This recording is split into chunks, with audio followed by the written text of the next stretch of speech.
Meus amados irmãos, eu saúdo a todos com a paz do Senhor. Nós damos graças a Deus por mais uma grande oportunidade que o Senhor, nosso Deus, nos concede neste dia, né, de a gente estar aqui para ministrar mais uma aula da nossa EBD em síntese, né, da nossa escola bíblica.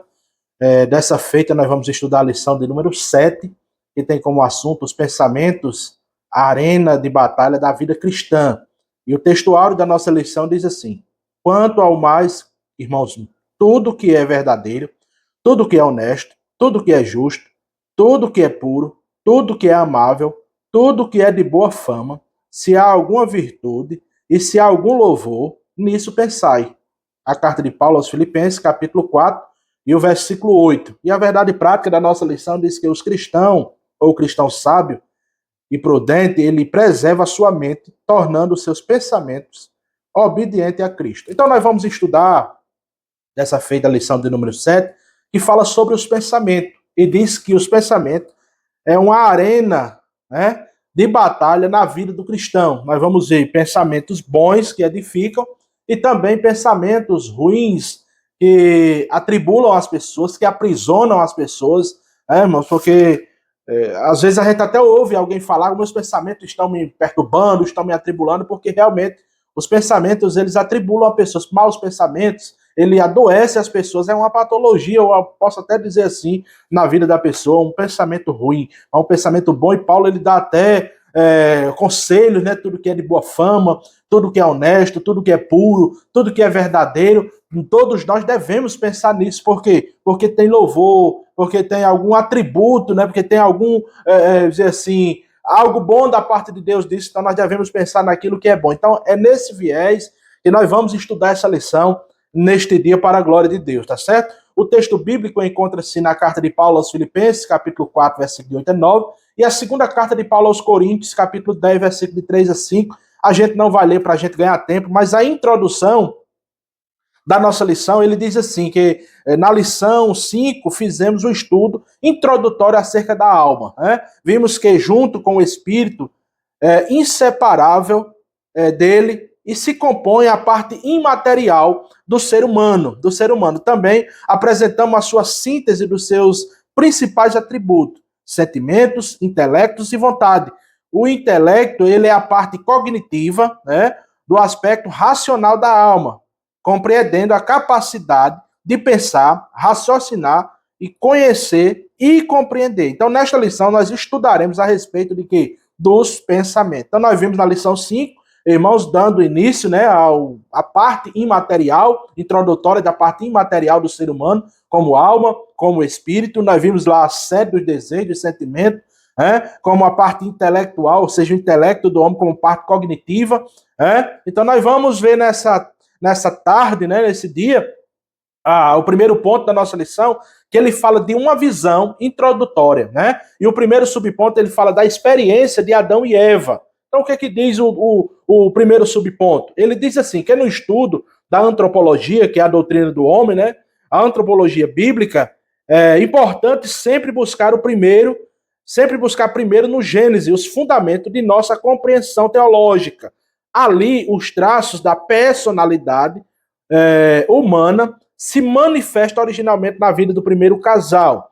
O aspecto racional é visto na capacidade, olha aqui, meus irmãos, o aspecto racional de Adão, né, do primeiro casal, ele é visto na capacidade de comunicação, de como Adão se comunicava, de como Adão também se compreendia, que ele fala aqui da parte de comunicação, compreensão e governo do homem, sobre a criação e o seu relacionamento interpessoal com o Criador. Então, olha o que é que diz o primeiro subponto da nossa lição. Ele diz, meus irmãos, que o aspecto racional do ser humano, lá nós não podemos estudar sobre a antropologia sem antes voltar lá no começo do Gênesis. Lá na relação do primeiro casal, na criação do primeiro casal, nós vemos esse aspecto exatamente na vida do homem se manifestar. Quais os aspectos? O aspecto racional, visto em que? Na sua capacidade de se comunicar. Adão se comunicava não somente, meus irmãos, com Deus. A Bíblia diz que Deus, ele descia toda tarde e falava com Adão face a face, mas Adão não se comunicava somente com Deus. Adão também se comunicava com os animais. Adão tinha o contato com a natureza. Adão, a Bíblia diz que tudo que Adão pôs o nome, assim ficou, porque ele tinha esse aspecto racional, meus amados irmãos, e também um aspecto de compreensão. Adão compreendia tanto quando Deus ele dá a ordem a Adão, ele diz, olha, Adão, de toda árvore que tem no jardim, você pode comer dela livremente, mas da árvore que está no meio do jardim da ciência do bem e do mal, você não pode comer, porque no dia que você comer, certamente morrerás. Você vê isso, meus irmãos, na compreensão que Adão sabia tanto,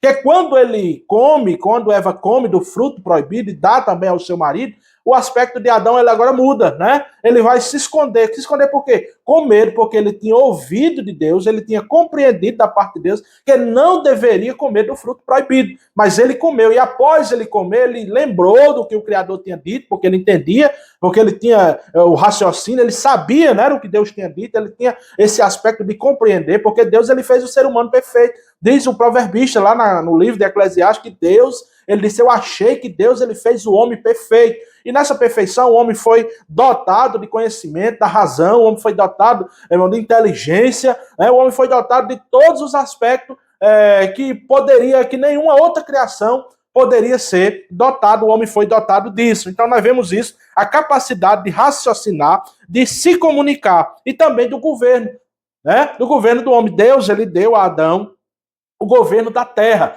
Deus ele deu a Adão o jardim e disse que ele seria o chefe do jardim. Ele quem governaria o jardim, ele quem governaria os animais, ele quem governaria as aves do céu, ele quem governaria os peixes do mar. E Adão perdeu isso por causa da sua desobediência, resolvendo obedecer à voz da sua mulher em vez de obedecer à voz de Deus. Então, quando estudamos a antropologia bíblica, que é a doutrina do homem, nós vamos ver esses aspectos na vida do homem lá no livro do Gênesis, logo ali no comecinho da Bíblia, tá certo? E também a sua comunicação interpessoal com Deus. Adão, como já disse, Adão toda tarde, a Bíblia diz que Deus descia, conversava face a face com Adão, então Adão era dotado desse aspecto de interpessoal, de se comunicar com o seu Criador, tá certo? Aí ele diz mais aqui ainda, para todos esses processos, Adão e Eva, eles usaram o intelecto, raciocinando, elaborando pensamentos e tomando decisões. Ou seja, irmãos, Adão, veja o que ele está dizendo aqui, Adão e Eva, eles raciocinavam, eles elaboravam, né? Ele elaborava e colocava em prática os seus pensamentos. É bem verdade isso, irmãos, que não é de uma hora para outra. Veja bem, não, quando o texto bíblico ele diz que a serpente tentou Eva, não pense os irmãos, não pense o irmão ou quem está me ouvindo, está vendo, irmãos, não pense que é de uma hora para outra que o pecado ele chega na vida do ser humano e derruba o ser humano. Tiago, na sua carta, no capítulo 1, ele diz, irmãos, que o camarada primeiro ele é engodado. Ele é engodado, ou seja, ele é iludido pelo pecado, ele é tentado naquilo que lhe atrai. E sendo tentado, ele é engodado, enganado. E quando ele é enganado, ele pratica o pecado. Aí diz que dá luz ao pecado, e o pecado sendo consumado, aí ele gera a morte. Foi o que aconteceu com Eva. Não é de uma hora para outra. Então, quando o camarada ele faz algo de errado, muito provavelmente ele já vinha pensando, ele já vinha premeditando, ele já vinha articulando como ele deveria fazer. Você veja, irmãos, eu estou citando aqui algo, por exemplo, alguém que rouba banco. Você acha que ele vai chegar no banco com um revólver na mão e vai anunciar um assalto de uma hora para outra, sem antes eles terem plano de fuga, plano de como entrar, de como sair? Tudo isso, irmãos, é uma mente exatamente usada da forma errada, com o seu pensamento, com os seus atributos que Deus deu, para praticar o mal. Mas nós vamos ver no decorrer da nossa lição, que a lição ele fala de pensamentos que edificam, pensamento para a glória de Deus, e pensamentos que, irmãos, faz com que o homem desobedeça exatamente a voz de Deus. Então, Adão, ele usava com Eva o seu pensamento, raciocínio, elaborado de pensamentos e tomadas também de decisão. Ou seja, o camarada premedita, o camarada organiza no seu pensamento como é que vai fazer. Por exemplo, alguém que vai fazer uma construção, ele planeja o que vai fazer, ele tem o seu pensamento, e depois ele executa, ele toma a decisão de fazer. Foi isso que aconteceu com Adão e Eva. Eles premeditavam algo e fazia, porque, irmãos, Deus ele deu essa capacidade do ser humano fazer todas essas coisas, tá certo? Então, a exemplo disso, meus amados irmãos, o comportamento mental relativa ao pecado, né? Ele diz mais assim, Eva pensou, olha aí, irmãos, isso aqui é muito grave, isso aqui é muito sério. Eva pensou, né? Olha o que ele diz aqui. Eva pensou que não devia e foi enganada. E Adão não pensou o que devia e pecou. Olha aí, irmãos. Eva não pensou, certo? Eva pensou o que não era e foi enganada. E Adão não pensou o que era e pecou por isso. Então, meus irmãos, meus amados irmãos, é bem verdade que nós sabemos, irmãos, que o inimigo de nossas almas, ele está aí à solta. Ele está destilando tanto na área física ou no pensamento de alguém, melhor dizendo, né, irmãos, que o inimigo de nossas almas, ele é um ser espiritual. Ele não é um ser físico, ele trabalha no campo da espiritualidade. Ou seja, colocando coisas na mente das pessoas, induzindo as pessoas, pensamentos estranhos, pensamentos errôneos, para que a pessoa... Agora você pode decidir o que você faz com esse pensamento. Você não pode dizer o inimigo, você não pode dizer a desculpa que Eva disse. A serpente me enganou e eu comi. Você não pode usar a desculpa que Adão usou. A mulher que tu me deste, me enganaste. Não, porque você tem vamos dizer assim, um atributo dado por Deus de raciocinar, de pensar, de fazer o que é certo e do que é errado. Cabe a mim e cabe a você também, meu amado irmão, decidir se os nossos pensamentos eles serão praticados ou serão usados para coisas ruins ou serão usados para coisas boas, ou seja, melhor, coisas que edifiquem a Deus, né? Então, meus amados irmãos, Eva pensou o que não devia. Eva pensou o que não devia. O que foi que Eva pensou? Que o fruto era bom. Desejou aquele fruto no seu pensamento. E desejou isso, irmãos, e foi lá e consumiu aquela fruta e deu também ao seu marido. Adão era para ter dito que não, você comeu do fruto que Deus ordenou a gente, que não era para comer, eu não vou comer. Você vai se ter com o Criador. Mas a Bíblia diz, irmãos, que Adão comeu sem questionar. Passou para dentro também, e aí está a desgraça que está hoje, irmão, doenças, enfermidades, morte física, tantas tribulações na vida das pessoas, isso são resultados, irmão, da ação, ou seja, da desobediência de Adão lá do começo da criação dele lá no Éden, tá certo? Foi desobediência de Adão, nós estamos passando por tudo isso, mas nós não podemos, volto a dizer, colocar a culpa de fazer o que é errado em Adão, não. A consequência, irmão, do pecado de Adão foi a morte, foi as doenças, foi as desgraças, mas assim como Adão, Deus também dotou você de uma consciência. Você tem uma consciência cognitiva dada por Deus para você saber exatamente distinguir o que é certo, o que é errado no seu intelecto. Você não é um ser, vamos dizer assim, estático, você não é um ser alienado, você é uma pessoa dotada de conhecimento, dotada por Deus de atributos que você pode escolher as decisões que você deve tomar da sua vida, tá certo? O segundo subponto da nossa lição, ele trata do conceito da origem, né? Do conceito da origem, conceito e origem. Ele fala, pensamento, eles são processos mentais constituídos de quê? De informações, reflexo e lembrança, sentimentos, sonhos e imagens. Isso aqui, irmãos, quando eu leio isso aqui, quando eu estava lendo, eu me lembro dos sonhos, por exemplo. Por exemplo, a gente passamos o dia, né, muito atribulado às vezes, fazendo uma coisa, fazendo outra, e a nossa mente, ela fica cheia. E quando a gente chega à noite, a gente dobra fecha os nossos olhos, né, e dorme, aí aqueles pensamentos, eles fluem na nossa mente, aí vem aqueles sonhos, que não tem nada a ver, mas a gente sonha. Então são pensamentos acumulados durante o dia, que durante a noite, no nosso sono, eles saem pela nossa mente, nos nossos sentidos, como sonho, meus amados irmãos. Então, sentimentos, sonhos e imagens. Ele diz, a despeito dos mistérios da mente humana, sabe-se que eles se originam nos fatores internos e biológicos, e psicológicos e espirituais. Os externos, ele diz assim, ambientais, experiências, né, do cotidiano, pode também ser uma combinação desses fatores. Qualquer que seja a origem dos pensamentos, cabe ao ser humano aceitá-los ou rejeitá-los, aprová-los, olha aí, irmão, ou reprová-los. E é interessante que eu me lembro da frase, que até o comentarista ele cita no seu livro, irmão, da frase de Lutero, que ele disse que é impossível que nós impeçamos que os passarinhos eles pousem sobre a nossa cabeça. Mas é impossível que a gente impeça que eles pousem. De repente a gente está aí, o passarinho pousa na nossa cabeça. Mas ele diz que a gente pode impedir que eles façam ninhos na nossa mente, na nossa cabeça. Então, irmão, nós não podemos impedir os pensamentos dele virem à nossa mente. Não, você não pode bloquear os pensamentos. mas você pode exatamente rejeitá-los, e você pode repreendê-los, e você pode exatamente reprová-los. Reprovar o quê? Quando nós temos, como disse Paulo, a mente de Cristo, estamos ali, meus amados irmãos, e de repente vem aquele pensamento que não é do agrado de Deus, nós podemos clamar pelo sangue de Jesus, nós podemos orar, nós podemos pedir a Deus que tire aquele sentimento, aquele pensamento ruim, irmãos, e eu digo a você, é um exercício espiritual que funciona, porque a Bíblia diz, irmãos, que Deus, ele sonda os corações, ele vai até o mais infinito, do ser humano, e ele faz, e a palavra dele, a Bíblia diz que faz a divisão da alma e do espírito, juntas e medula, e é apta para discernir a intenção do pensamento do coração do homem. Então, esse exercício espiritual de orar, de ler a palavra, de repreender, ele funciona na nossa mente quando os pensamentos maus, pensamentos ruins, destilado pelo inimigo de nossas almas, ele vem ao nosso encontro, tá certo, meus irmãos? Nós não podemos, ele diz, qualquer que seja a origem dos pensamentos, seja psicológico, seja biológico, seja espiritual, de alguma forma eles vêm. O que é que ele diz aqui? Pode também ser uma combinação desses fatores, que é biológico, psicológicos, do cotidiano. Ele diz mais, irmão, nós não podemos exatamente impedir, mas nós podemos exatamente reprovar ou podemos aprovar. Quando é que nós aprovamos?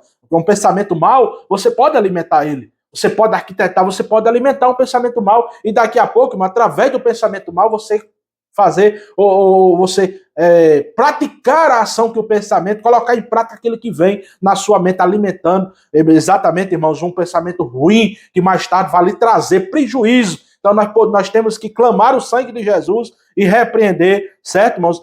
O que a gente vê, a gente deve repreender, por quê, irmãos? Porque se a gente não repreender, isso vai alimentando. Vai alimentando, alguém vê algo, irmãos, e fica alimentando no seu coração, aí gera um desejo. É por isso que Paulo diz, em 1 Tessalonicenses 5:22, que nós devemos abster-vos de toda aparência do mal. Nós temos que nos afastar de tudo aquilo que desagrada, que parece ser mal.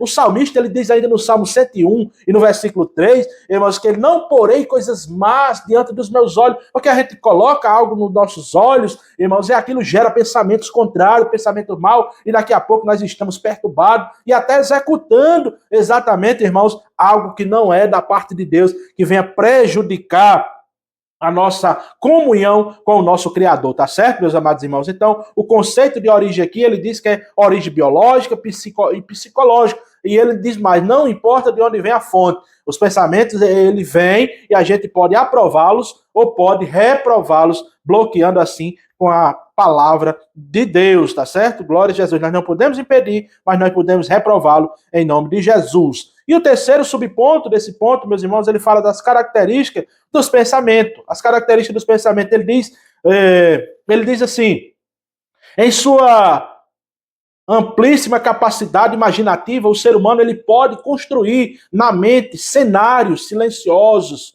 ou barulhentos, simples ou complexos, neutros ou coloridos.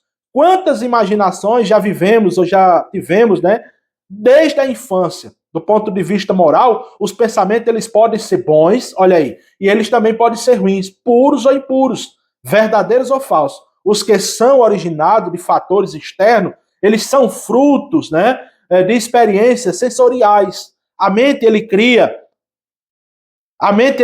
a partir do conteúdo que obtém por meio dos órgãos, dos sentidos, como olho, como ouvido. É formado um pensamento, irmãos, através desses sensores, ou seja, desses órgãos sensoriais. Ele fala aqui do sentido olho, ouvido, boca, mãos, nariz.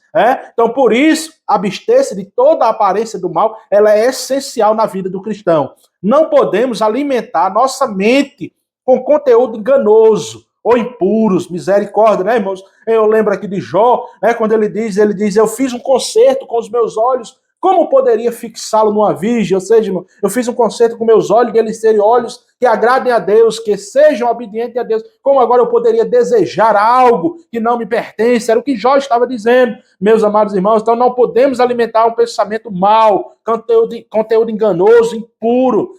Deles surgem gravíssimos pecados como violências, imoralidade, sexuais, mentais, calúnia, malícia. Meus irmãos, Jesus, ele disse, exatamente lá em Mateus, no capítulo 12, no versículo 34 e diante, Jesus ele disse, irmãos, que a nossa boca, ela fala do que há abundância no coração. Então, meus irmãos, o que há de mais, o que há cheio no nosso coração é quando você vê uma pessoa falando, por exemplo, imoralidade, quando você vê uma pessoa falando palavrão, quando você vê uma pessoa falando de coisa boa também. Aí a Bíblia diz que ele fala do que o coração está em abundância, do que o coração está cheio. Foi Jesus que disse isso aí, meus irmãos. Ele disse também, meus irmãos, se nós não temos que guardar o nosso coração, por quê, irmãos?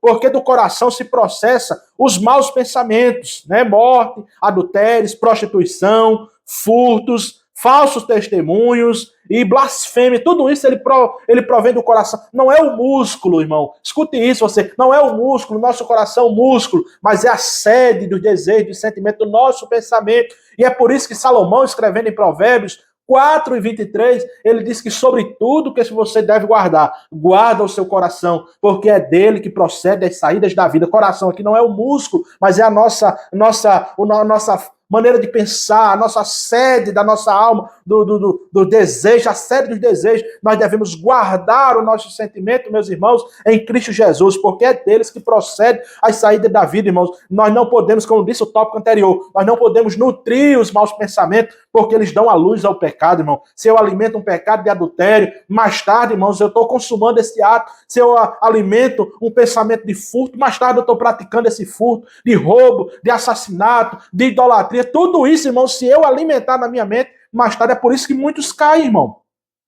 É? Por isso que muitos caem, porque vem o sentimento de fazer algo e o camarada não clama o sangue de Jesus, não procura sair, tirar a sua mente. Você já viu um ditado, irmãos, que mente desocupada é a oficina do diabo? E é verdade, irmão. Você que está com a mente aí vazia. Você lembra de Davi no seu palácio, passeando, como se nada tivesse acontecido, com a mente para lá de Bagdá, como diz o ditado. Aí, irmãos, observou o que não devia observar. Né? A mulher do Urias tomando banho, e ele cobiçou aquela mulher ao ponto de trazer, fazer aquela desgraça, matar o homem. Irmão, tudo isso teve a sua penalidade, mas poderia a história de Davi ter sido escrita de outra forma. Mas ele alimentou o seu pensamento, e alimentando o pensamento, ele deu a luz ao pecado, consumou o pecado, e a desgraça foi feita grande na vida de Davi, porque ele não guardou-se, né? Não guardou-se da corrupção deste mundo. Meus irmãos, então, Jesus ele disse em 15:19 de Mateus, que é do coração que se procede toda a maldade do ser humano. Então, o ser humano ele precisa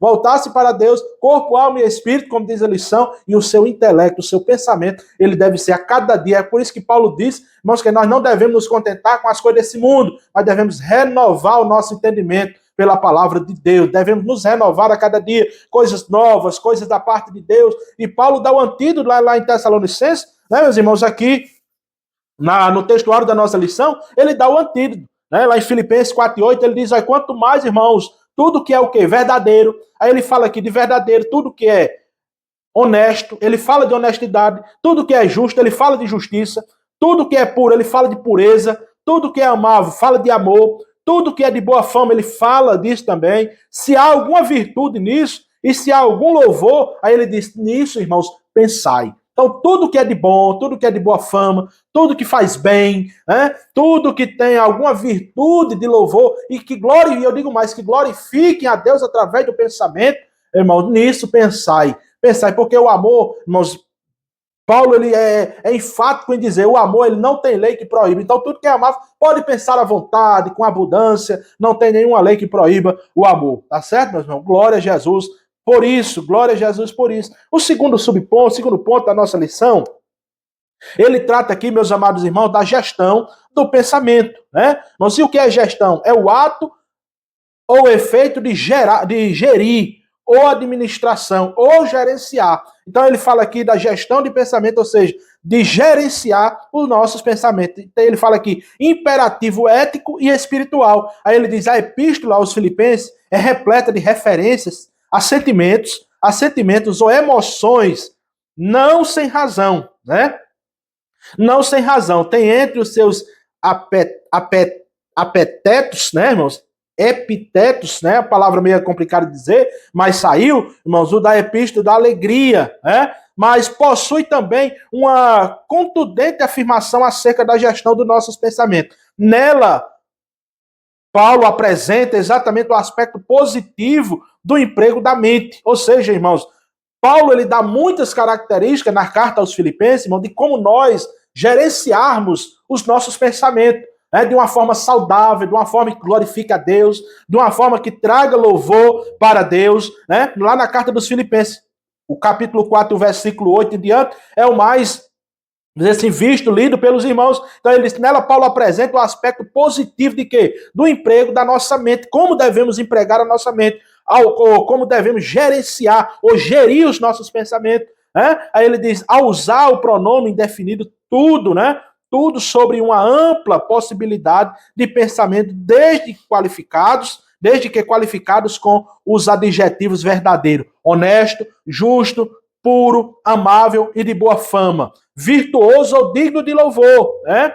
O uso imperativo, afirmativo, pensai, indica tratar-se de uma conduta ativa e não passiva. É assumir o controle do processo mental e não se deixar conduzir por pensamentos aleatórios ou intrusivos, né? Como temos, aí ele faz uma pergunta: como temos gerido os nossos pensamentos? O que é que Paulo diz, irmão, lá na carta aos Filipenses? Que ele mostra exatamente muitas formas de como nós devemos gerir os nossos pensamentos, gerenciar a nossa mente.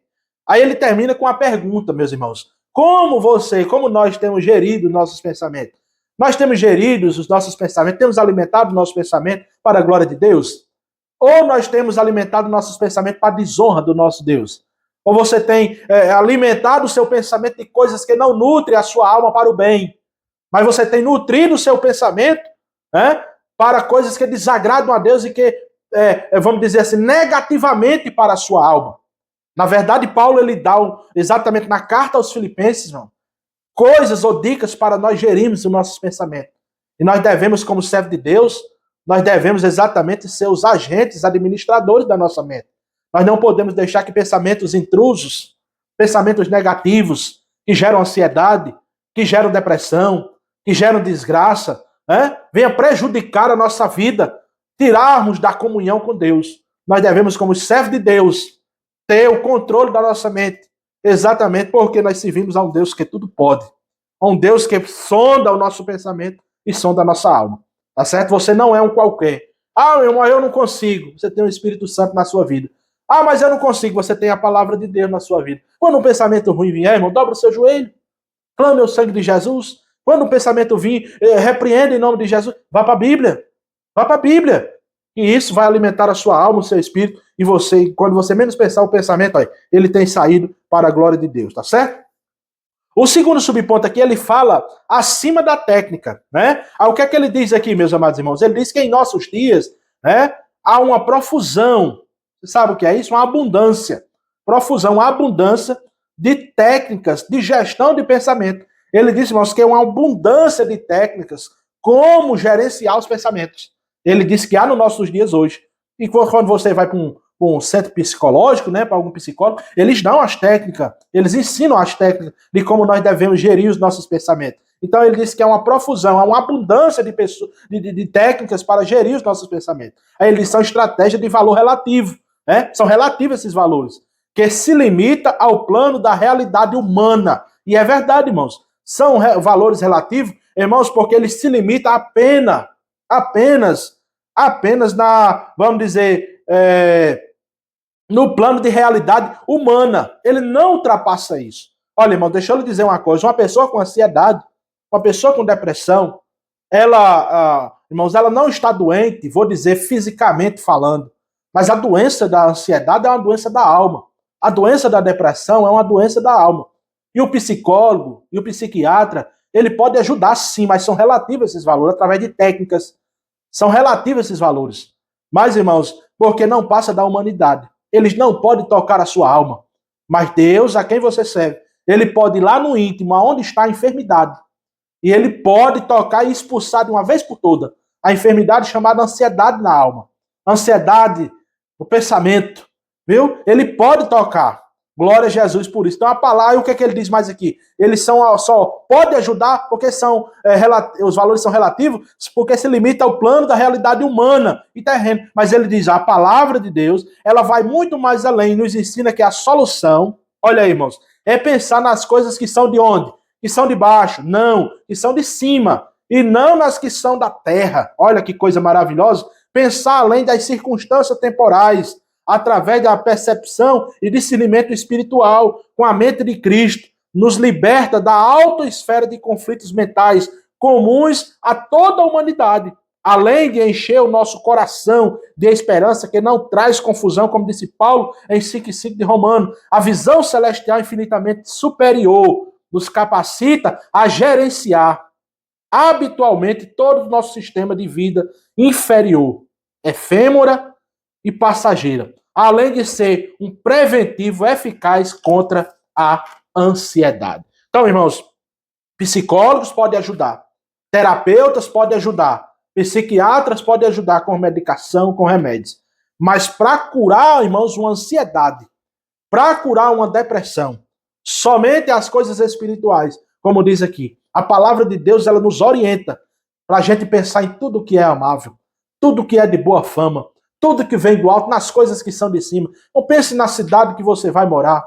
Pense na bondade que Deus já fez. Quem era você? Você vivia num mundo de desgraça, de pecado, de ruindade.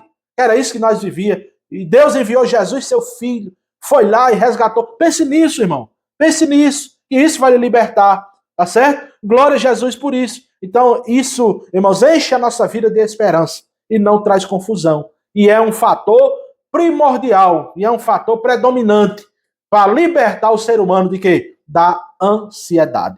Glória a Deus por isso. Glória a Deus por isso, meu irmão. Glória a Jesus por isso. É por isso, irmãos, que Jesus, irmãos, ele disse lá em Mateus no capítulo 5, no versículo 22, até o versículo 34, ele diz, por que vocês andam ansiosos?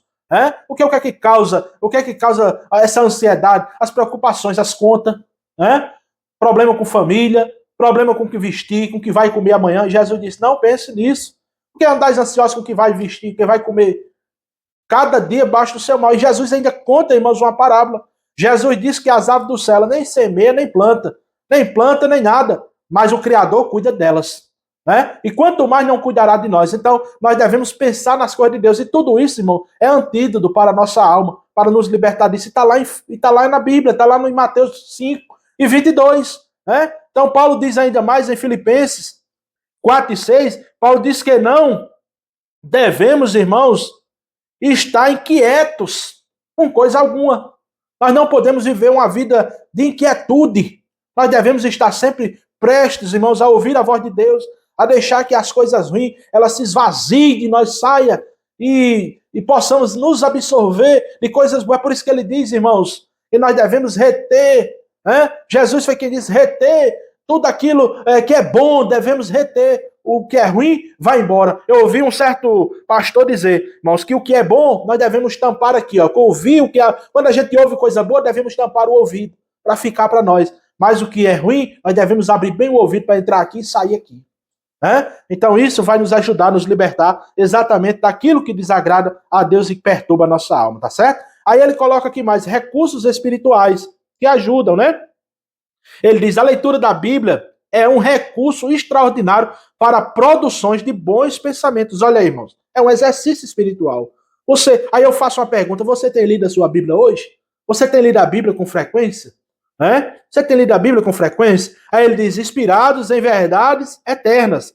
Essa disciplina, ela traz profunda edificação e firmeza espiritual. Glória a Jesus por isso. Aí ele diz, meditar e refletir, pensar de maneira e dedicar-se, irmãos, nas coisas de Deus, ajuda a mim e ajuda a você nos libertar exatamente de pensamentos contrários que venham a afligir a nossa alma.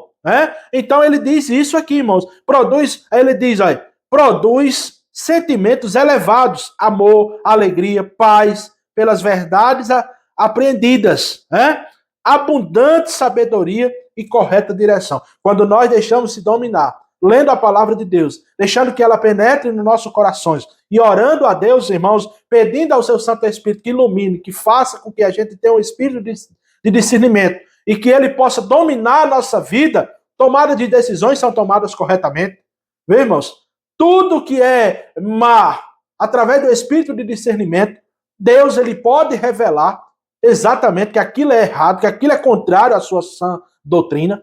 Tudo isso pode ajudar. Agora precisamos ter disciplina espiritual. Disciplina de ler a Bíblia, disciplina de orar, disciplina de jejuar, disciplina, irmãos, de ter comunhão, tanto com Deus que nem com os irmãos também. Porque há pessoas que acham que só ter comunhão com os irmãos tem comunhão com Deus. Não. Você precisa ter comunhão com Deus e também com os seus irmãos, tá certo? Isso tudo ajuda, irmãos e irmãos, a nós termos uma vida sossegada, uma vida equilibrada, longe de ansiedade, de depressões e de pressões psicológicas que a gente sofre durante a nossa vida, tá certo? Nós estamos isentos? Não, mas nós temos o antídoto, a palavra de Deus nos garante isso, tá certo? E o quarto subponto, ele fala Jerusalém e Betânia. Ele diz, não podemos desconsiderar a influência de fatores orgânicos e físicos e ambientais em nossa maneira de pensar. Por isso, cuidado com a saúde mental, irmão, inclui a observância de uma rotina saudável, né? Em dia de tanta agitação e pensamentos acelerados, Jesus nos convida a descansar o corpo e a mente. E ele disse-lhe, vinde vós aqui, à parte, a um lugar deserto. Né? O que Jesus disse aqui, irmãos? Que há momentos na nossa vida, olha, Jesus disse em João 5,17, ele disse, meu pai trabalha até agora, e eu trabalho também. Sabe uma coisa que eu aprendo com isso aqui? Muita gente hoje vive ansiosa, porque a sua vida é trabalhar. Trabalhar, trabalhar e trabalhar. Não tem um momento de descanso, não tem um momento com a família, não tem um momento de lazer, não precisa ser gastar muito dinheiro, não. Você fazer um piquenique com sua família, muitas vezes resolve. Você está distante de tudo e de todos. Resolve, irmão. Você veja que Jesus, irmãos, ele diz, meu pai trabalha até agora e eu trabalho também. Mas diz que Jesus, vez por outra, ele se isolava para ficar sozinho, certo? Para orar, para se abastecer. Vez por outra, Jesus saía e ia para Betânia. Ele não ia para Betânia fazer nada, não. Ele ia para a Bíblia, diz que ele ia para a casa de Lázaro. E lá ele recebia, ele tinha um momento de repouso. Então, o que é que eu aprendo com isso? O que é que você pode aprender com isso? É que a vida não é feita só de trabalho. Não é feito só, irmão, de labuta.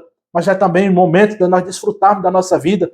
Certo, irmão? Nos afastar das redes sociais. Hoje eu vi uma pesquisa, irmão, um camarada dizendo, ele disse que 70% das perturbações que são ocasionadas na mente das pessoas hoje, ela é causada pelas muitas informações das redes sociais. O camarada fica pesado, o camarada fica sobrecarregado, e isso traz. Então, há momentos que nós devemos nos afastar disso aí, de tudo, irmãos, que venha tirar a nossa paz, que venha roubar a nossa paz. Então, Jesus convida, às vezes, para sair no lugar deserto, ficar um pouco só, né? Tempo para todo propósito, porque há tempo para tudo. Há tempo, Salomão escreve em Eclesiastes 3, ele diz que há tempo para tudo. Ele diz que há tempo de cantar, há tempo de chorar, há tempo de rebolar pedra, há tempo de juntar pedra, há tempo de trabalhar, há tempo de repousar. Então nós devemos administrar o nosso tempo dessa forma e não somente colocar em uma coisa só, onde vem nos trazer tristeza e perturbações, né? Então tempo de estar em Jerusalém, aonde ele fazia os milagres, e tempo de ir para Samaria, onde ele ia ou Betânia, onde ele ia descansar a sua mente lá na casa de Lázaro. É isso que Jesus nos ensina através da sua palavra. Há tempo, irmão, de trabalhar e também há tempo de recuar e nos deixar exatamente distante daquilo que vem nos causar tribulação, tá certo? Glória a Jesus por isso. E o último ponto da nossa lição, ele trata da batalha na arena dos pensamentos. Há uma batalha interior no nosso pensamento. Aí ele fala as influências espirituais. Olha, isso aqui é muito sério. Olha o que é que ele diz aqui. Ó. Nós não podemos simplificar o processo de controle dos pensamentos, principalmente diante da realidade espiritual em que enfrentamos. Você não pode simplificar, meus irmãos, nós não podemos simplificar o processo de controle. Né? Você não pode controlar os pensamentos que vêm à sua mente. Não. E volta a frase de Lutero. Você não pode impedir que eles venham sobre a sua vida. Mas você pode impedir que eles façam ninho, eles façam morada, eles façam casa lá na sua mente. Você pode fazer isso sim. Você não pode impedir, mas você pode exatamente, irmãos, repreendê-lo em nome de Jesus. Então ele diz isso aqui. Diante da realidade que enfrentamos hoje, a mente é como uma arena de intensa batalha, com verdadeiros bombardeios, inclusive espiritual. E é verdade, irmãos. É por isso que Paulo diz lá em Efésios 6, mais precisamente no versículo 12, ele diz que nós não temos que lutar. A nossa luta não é contra o ser humano, não é contra carne nem sangue, mas ele diz que a nossa luta é contra os principados, contra as potestades, contra os príncipes espirituais da maldade nos lugares celestiais. Então, o que afeta a nossa mente, o que traz pensamentos contrários, você não pensa que Satanás ele está calado, não. Enquanto nós estamos aqui, ele está enviando um agente seu com pensamento negativo, dizendo que você não vai conseguir, dizendo que você não pode, dizendo que você é ruim, dizendo que você é isso. Você lembra de Paulo, irmão? Paulo disse que foi lhe dado, por conta da excelência das coisas que ele viu, um mensageiro de Satanás, irmãos, para que eles bofeteassem todo dia. Podia ser ali algo, irmãos, que estivesse acusando o acusador, porque o acusador, o inimigo de nossas almas, ele nos acusa de dia e de noite. Viu? Lembra de Jó? A Bíblia diz que um dia vieram os filhos de Deus se apresentar, veio também entre eles Satanás, e foi acusar Jó diante de Deus. O bicho é ruim, meus irmãos. Então nós devemos ter cuidado, porque as forças espirituais atacam o ser humano mentalmente. Né? Aí ele diz aqui ainda, bombardeio inclusive espiritual, como Paulo escreveu, há uma luta travada nos lugares celestiais, lá em Efésios 6 e 12. Em função disso, a Bíblia ela adverte que devemos guardar o nosso coração ou a mente, pois o que pensamos influencia no nosso sentimento, desejos e decisões. Aí ele diz aqui que na versão da Bíblia, VTLH, né, que é a nova tradução na linguagem de hoje, o que eu li lá no começo de Provérbios 4 e 23, que diz sobre tudo que se deve guardar, guarda o seu coração, porque dele se procede a saída da vida. Aí nessa versão da Bíblia ele diz assim, tenha cuidado com o que você pensa, pois a sua vida ela é dirigida pelos seus pensamentos. Tá entendendo aí, irmãos, que como a gente pensa, né, e os pensamentos eles saem em forma de prática, né, ele sai da mente, de uma mente programada, certo? O que dirige a nossa vida é o nosso interior. As ações que praticamos, irmãos, ela é desejada antes da nossa alma. Porque a alma não pode, a alma é algo imaterial, é a parte imaterial do ser humano. Ela não pode executar. Quem é que executa o pensamento da alma? É o corpo. É o corpo, é a matéria. Né? Então tenha cuidado com o que você pensa. Aí ele diz, Judas e Ananias são exemplos de personagens bíblicos que deixaram Satanás influenciar os seus pensamentos e fazer ninho em suas cabeças. E tiveram o seu fim o quê? Trágico. Ananias deixou Satanás influenciar e Pedro diz, por que deixaste Satanás encher o seu coração? O coração ali não é o órgão, é a sua mente. Por que deixou Satanás dominar a sua mente para que você viesse fazer isso aqui? Então o fim de Ananias foi o quê? Irmãos, foi a morte por causa da sua obediência. E a de Judas? Premeditou trair Jesus, deixou Satanás dominar a sua mente, traiu Jesus e o seu fim foi trágico. Nós não podemos permitir, nós não podemos impedir que o pássaro faça ninho, e que o pássaro sente, mas nós podemos impedir que ele faça ninho, tá certo? Glória a Deus. Aí ele diz mais, o último, cuidado prático. Né? O cristão ele deve adotar algumas medidas práticas de proteção de quê? Da sua mente. Aí ele bota aqui a letra A. Não nutrir pensamentos distorcidos de si mesmo, que produzam complexo de inferioridade. Olha aqui, irmãos, tem pessoas que alimentam o pensamento de diminuir a sua própria pessoa, né? Pessoas que não se sentam com ninguém, tem pessoas que aonde ela chega, ela acha que o povo está falando mal dela, tem pessoas, assim, irmão, que chega que acha que todo mundo está olhando para ela, todo mundo está falando mal dela, ninguém quer ficar perto dela, então ela nutre essa ideia na sua mente, irmãos, e torna um complexo de inferioridade, e ela acaba ficando perturbada com isso, né? E ele diz mais aqui, ou de pensamento de superioridade, achar que você ou eu somos melhores do que alguém, achar que a coisa só anda se nós estiver na frente, porque eu sou superior, e é eu, e depois de mim é eu de novo. Então, nós não podemos permitir que isso, meus amados irmãos, entre na nossa mente, para que não venha causar exatamente pensamento distorcido, enganoso, e a gente venha se perturbar com isso, e nos afastar da comunhão com o Criador. Aí a letra B ele coloca, purificar a mente dos maus pensamentos, e vigiar contra todo tipo de mentira e engano. Vê, irmãos, o pai da mentira é Satanás. Jesus disse, ele é mentiroso e pai da mentira, e nunca se firmou na verdade. E quando ele fala mentira, ele fala do que lhe é próprio, porque é mentiroso e pai da mentira. Então nós não devemos exatamente permitir que a mentira entre na nossa mente, irmãos, e engano também o nosso pensamento, tá certo? Letra C, ele bota aqui, livrar da intoxicação, ou seja, o excesso de informação, principalmente das redes sociais. Tá vendo o que eu disse? Que às vezes não é preciso você se desligar do mundo, viu? Eu digo isso por experiência. Lembra da pandemia? Muita gente, irmãos, os consultórios de psicologia nunca tiveram tão cheios nem na pandemia. Né? Botaram um carro no meio da rua, na cidade, dizendo que o Covid matava e aquele assombro todo. Aquilo ali me perturbou, deixou 2 noites sem dormir. Mas eu dobrei o meu joelho, me afastei de jornal, me afastei de rede social, dobrei o meu joelho, fiz uma oração a Deus. Irmão, eu disse a Jesus, olha, a tua palavra diz que nós devemos lançar sobre o Senhor toda a nossa ansiedade, porque o Senhor tem cuidado de nós. Eu fiz essa oração, irmão, na noite que eu estava perturbado, e Deus não me curou, e até hoje eu nunca mais deixei de dormir uma noite perturbado da minha mente, não, porque Jesus me curou, tá certo? Então, esse excesso de informação das redes sociais causa exatamente, irmãos, desânimo, né? Um desequilíbrio. Que produz, ele diz aí, produz fadiga, exaustão e o que mais? E ansiedade. Aí nós devemos focar a mente no que edifica, ou seja, irmão, num bom livro, na Bíblia Sagrada, tá aqui a palavra de Deus, leia ela. Na pandemia, eu li ela em 3 meses e meio. Eu li a Bíblia, nunca li tanta Bíblia que nem na pandemia. 3 meses e meio, me afastei das redes sociais, guardei o celular e fiquei com a Bíblia. E também bons livros, né? Pra gente ocupar a nossa mente, focar nisso, tá certo? Ou pelo menos instruir, né? Aí ele diz mais, construir um relacionamento saudável, né? Contendas verbais geram pensamentos afligivos, olha que coisa terrível, e perturbam a mente. Devemos construir relacionamento saudável com pessoas, irmãos, que têm uma mente saudável. Não se junte com pessoas que têm uma mente distorcida, pessoas que não têm o mesmo objetivo. Eu conheci um irmão, um pastor, que ele disse assim, ande com pessoas que sejam mais crentes do que você.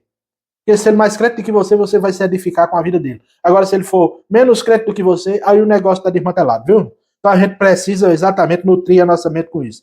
Dificultando, ele diz mais, se nós não temos um bom relacionamento, aí dificulta a nossa paz interior e também o discernimento espiritual. Se você não tem relacionamento pessoal bom com ninguém, é um camarada totalmente complexo, não quer amizade com ninguém, não faz amizade com ninguém, é você e você, e depois de você de novo. É uma pessoa difícil, não quer construir um relacionamento, não abre brecha para que ninguém entre na sua vida, aí fica muito difícil também, viu, irmão? Fica muito difícil também para você. Então, Tiago, ele diz em 4:8, eu termino dizendo, chegai-vos a Deus, e ele chegará a vós. Limpai as mãos, pecadores, e vós de duplo ânimo, purificai o coração. Glória a Deus. Que Deus em Cristo lhe abençoe. E espero em Cristo Jesus que essa lição tenha falado ao seu coração e que você venha ter uma mente sadia. E eu deixo para você nessa tarde o conselho de Paulo em Filipenses 4:8.